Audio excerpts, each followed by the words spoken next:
Hey, junior devs, did you know that most companies are actually afraid to hire you? Now, there are a lot of reasons that you could probably think of why companies would be afraid to hire junior developers. But today, I want to talk to you about probably the most common reason I have heard over and over and over again from companies, from executives, as to why they don't like to hire junior developers. But if you stick around to the end of the video, I'm going to give you 3 questions that you can ask in your interview that will both help you determine if this is the right company for you and will help the company feel a lot more secure in hiring you even as a junior developer. So why are they so scared?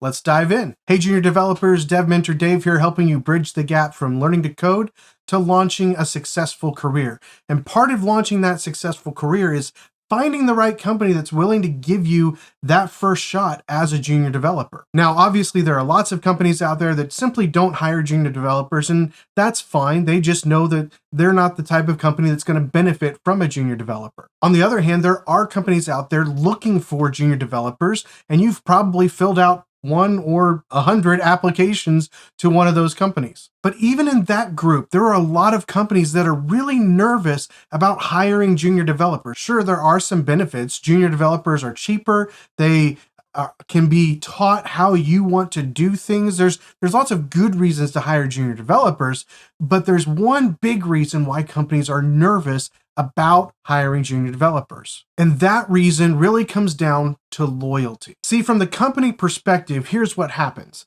They hire a junior developer, they work with that junior developer, they train that junior developer, they give them the opportunity to learn and grow their skills and become a mid-level developer. And then as soon as they become a mid-level developer, poof, they're gone. They get a job offer from another company and they jump ship. And so the company, in their mind, has spent a lot of time and money and effort into helping you grow your career. And then all of a sudden, you just leave. Now, there are many reasons why junior developers become mid-level developers and then they leave a company. And I'm not going to go into all those reasons today. However, it's important to understand from a company standpoint why they're scared to hire junior developers, because for them, they spend a lot of time and money and they don't end up with somebody who's going to stick with them long term. Now, let me say that I understand not every company is for every developer. And certainly there's a lot of reasons why you would want to go from one company to another company. So I'm not saying that you're a bad developer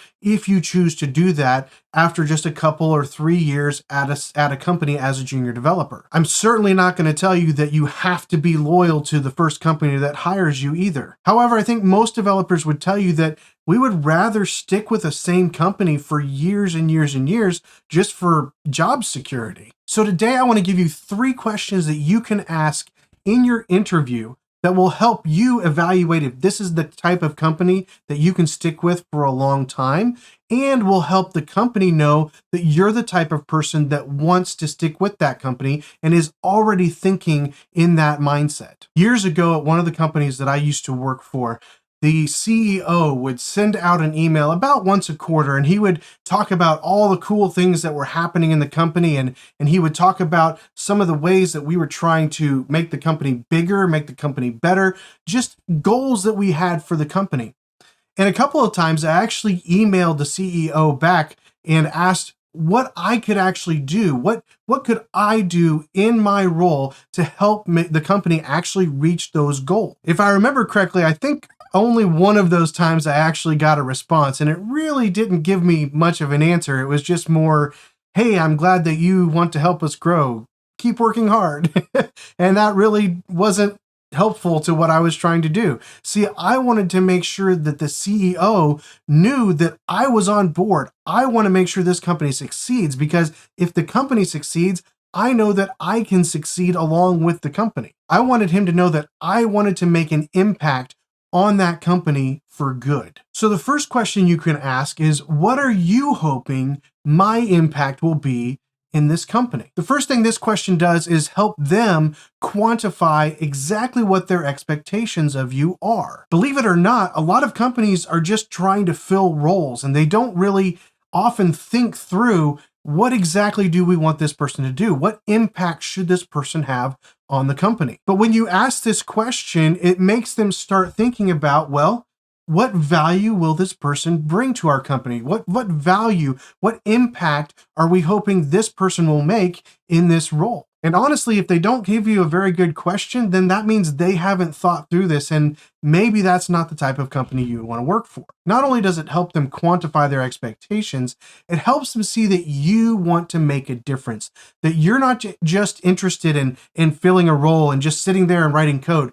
You want to help the company succeed. See, it helps them see that you want to invest in the company. It's not just about getting a paycheck. It's about you making the company better. It's about you being a facet to the company health. So if you want to find a company that's looking to keep you long term, and if you want to share with them that you're looking to stay there long term, talk about the impact that your role and that you personally can bring to that company. One of the most important things that I've noticed in my career is the ability to be flexible.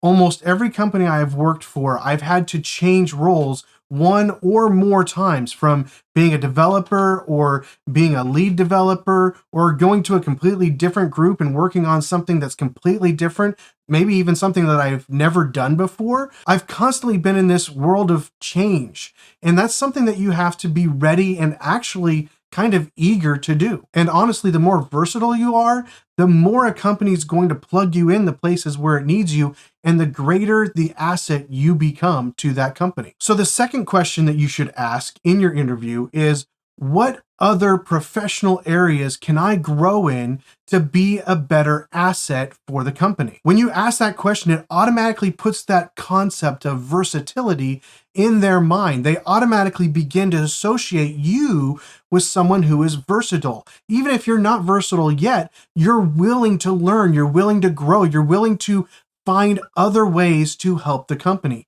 Again, it's not just about being a cog in a big clock. It's about you being a multifaceted cog, a cog that hooks into all kinds of different places and one that can be changed, right? It's the opportunity for you to grow, and you're showing that opportunity. But in that question, you're not just saying, I like to learn new things. What you're saying is, I am willing to learn whatever is going to help the company grow and do better. See, again, you're putting the focus on the company. You're putting your focus on helping the company achieve success. And that is done through versatility. And what's interesting is, when you ask this question, not only are you making them think of you as versatile, they probably already start thinking about, what other ways could this person specifically impact the company? They might even look at your resume a little bit closer and see what other experiences you've had, maybe even experiences that have nothing to do with writing code, but what other experiences do you have that might give them that versatility that they're looking for? See, it's all about asking questions that will make them view you as somebody who's going to be valuable, but also somebody who wants to be there long term. One of the hardest things you can do as a developer is ask for a raise. In fact, that's really one of the main reasons why most developers jump ship and go from one company to another. Is it's really difficult to ask for a raise. And honestly, most of the companies I've worked for, they didn't have an automatic raise process. Now, some bigger companies do, and some smaller companies might as well. But every company I've worked for, you didn't just get an automatic raise. You had to actually prove it and go in and ask for it. And that was a little nerve-wracking. And I've thankfully only done that a couple times in my career. But the first time was really scary because I didn't really know exactly what I was worth. And so I went in and I asked, I said, look, I need to make more money. And they told me the only way that I could make more money is to actually move up in the role. I needed to be not just a developer. I needed to move up to a lead developer in order to get that next level of income. Thankfully, I was able to go through that process very quickly, and they approved it. And I moved up into this leadership role and was able to make the money that I needed at the time. But that was a very nerve-wracking process. But that also highlights the third question that you need to ask in your interview. What does the career progression plan look like for junior developers? And here's the thing, if they don't really have a good answer for that, if they can't tell you this is the plan that we go through, more than likely they don't really have a plan. You need to ask them, what's the plan to help me grow? What's the plan basically to keep me here. See, when you ask this question, it lets them know that you would like to be here for a long time and you want to grow your career with this company. But along with that, it also lets them know that you don't expect to be on junior level pay for the next 5 years. You expect there to be a plan or a process by which you not only increase in status, but you increase in compensation. Plus, this question lets you know if they really do have a plan. Do they really have a plan to help you grow your career, to help you grow your knowledge? Do they have a plan to mentor you? Do they have a plan to give you a career path? Now, let's be honest, most small companies probably don't have that simply because they don't have that many employees, but hopefully they've at least thought through that process. And if they haven't thought through that process, maybe that's something you can help them with, or maybe they're just not the right company for you. So if you're looking for a very simple and subtle way to let a company know that you want to be there for the long term, use these 3 questions in your next interview. Hey, I hope you found this information helpful in your development journey. And if you have, I'd really appreciate it if you click the like button. It just lets YouTube know, hey, people are interested in this, and hopefully it'll push it out to more junior developers who need this information. And if you're not subscribed, hit the subscribe button and the bell icon so you're notified the next time I upload a video like this, or the next time I go live, which is typically every Saturday at 10 a.m. Central United States time. Thanks for spending time with me today, and I'll see you on the next one.